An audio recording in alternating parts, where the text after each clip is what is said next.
donne la clé pour les éprouver, pour savoir comment on sépare, comment on identifie infailliblement ceux qui sont de Dieu et ceux qui ne sont pas de Dieu. Il dit au verset 2 de 1 Jean 4, il dit « À ceci, vous connaîtrez l'Esprit qui est de Dieu. C'est tout esprit qui confesse que Jésus-Christ est venu en chair et de Dieu. » Verset 3 de 1 Jean 4, « Tout esprit qui ne confesse pas que Jésus-Christ est venu en chair n'est pas de Dieu. » C'est péremptoire, c'est rédhibitoire, c'est définitif, c'est clair, net et précis. Alors, une fois que nous avons annoncé cette méthodologie, la question va pour nous être de savoir quels sont donc les critères qui peuvent constituer ce kit sans que nous nous éparpillons dans trop d'éléments. On va donc recenser, nous avons au terme du vaste chantier de recherche et d'investigation que nous avons entrepris pendant de très très longues années, nous avons identifié 3 invariants, 3 fondamentaux, 3 clés dans les prophéties messianiques. Et c'est l'ensemble de ces 3 clés qui constituent ce que nous avons appelé kit des prophéties messianiques pour le discernement entre le véritable Christ et le faux Christ et l'antichrist. Quelles sont donc ces 3 clés? Il nous faut passer aux travaux pratiques. Les 3 clés qui sont repérées notamment dans les prophéties et les prophètes que nous avons cités, entre Samuel, Michée, Ésaïe, Jacob, Abraham, David, etc., Ésaïe, Samuel, nous avons donc identifié 3 clés. La première clé du référentiel, c'est, on va l'appeler la clé de la filiation. Tous ces prophètes que nous avons cités tantôt, et tous ceux que vous y ajouterez de bonne loi, insistent sur la filiation. Le Messie est, selon ces prophéties messianiques, le Messie est, même s'il parle à des milliers d'années avant que n'arrive le Messie, des centaines d'années avant qu'il n'arrive, il dit le Messie est. Alors il dira ça, le Messie est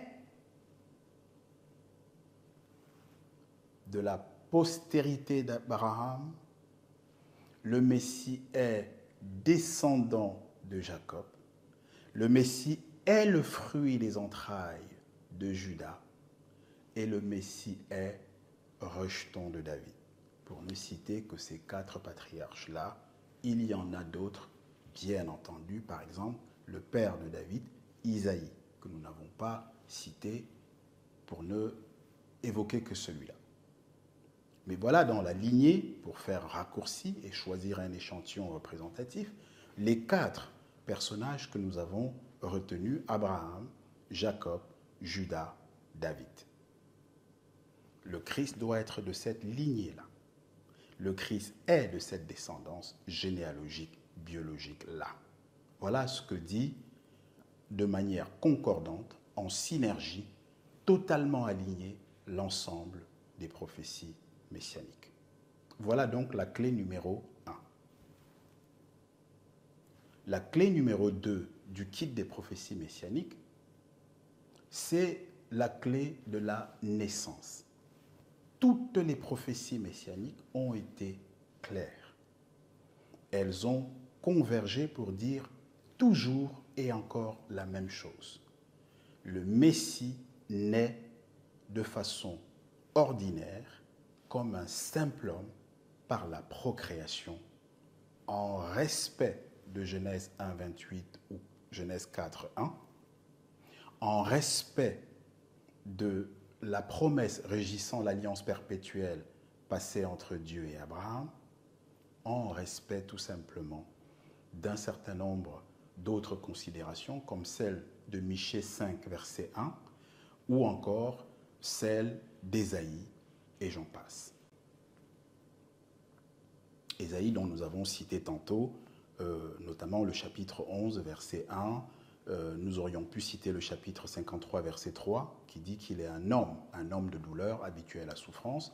Et nous avons également mis en exergue Ésaïe chapitre 7, dans ses versets 13 jusqu'à 16, en insistant sur le 13, la maison de David, le verset 15 et le verset 16, une emphase qui dit que, à sa naissance, le Messie est un enfant comme nous-mêmes, comme nos propres enfants, sans aucune conscience du bien et du mal et sans aucun libre arbitre pour choisir le bien et rejeter le mal, ce qui est quand même une information majeure venant d'Ésaïe. Voilà donc la clé numéro 2, c'est la procréation, la naissance par la procréation. Clé numéro 3, la dernière, c'est l'humanité du Messie. Tous les prophètes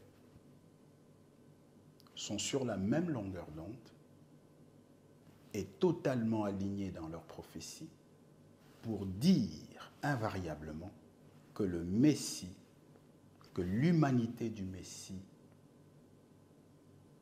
est charnellement authentique, que le Messie jouit d'une humanité pleine, effective et intégrale.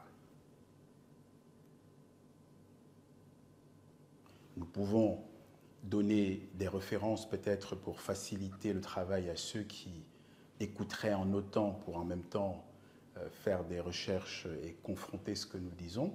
La clé numéro 1, nous pouvons vous donner les références suivantes. Genèse chapitre, la clé numéro 1 concerne la filiation généalogique. Nous avons cité Abraham, Jacob, Judas et David. Genèse chapitre 17, verset, en particulier le verset 6-7. On aurait pu y inclure le 5. Genèse chapitre 35, singulièrement le verset 11. 1 Chronique 28, verset 4. Ésaïe chapitre 11, versets 1 et 10. Voilà pour la clé numéro 1, la filiation. Quelques versets bibliques pour la clé numéro 2. Nous avons retenu les prophéties messianiques suivantes. Là encore, nous repartons puisqu'il s'agit de la procréation comme mode de naissance, mode par lequel le Messie arrive sur la terre.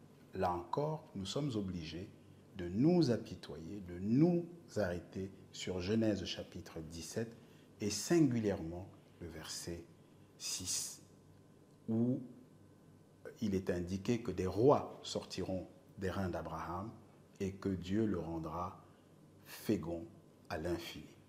On peut également, ou alors on doit s'arrêter sur le verset 11 de Genèse 35, qui est dans la même veine que Genèse 6 et 7, du chapitre, versets 6 et 7, chapitre 17. Nous pouvons également citer les psaumes, notamment le psaume 132, verset 11, et le psaume 89, le verset 4 et 5.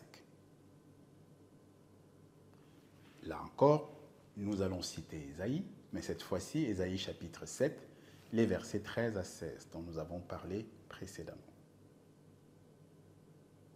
Et enfin, la clé numéro 3 est adossée sur les prophéties messianiques suivantes, entre autres. Nous pouvons citer Deutéronome chapitre 18, verset 15.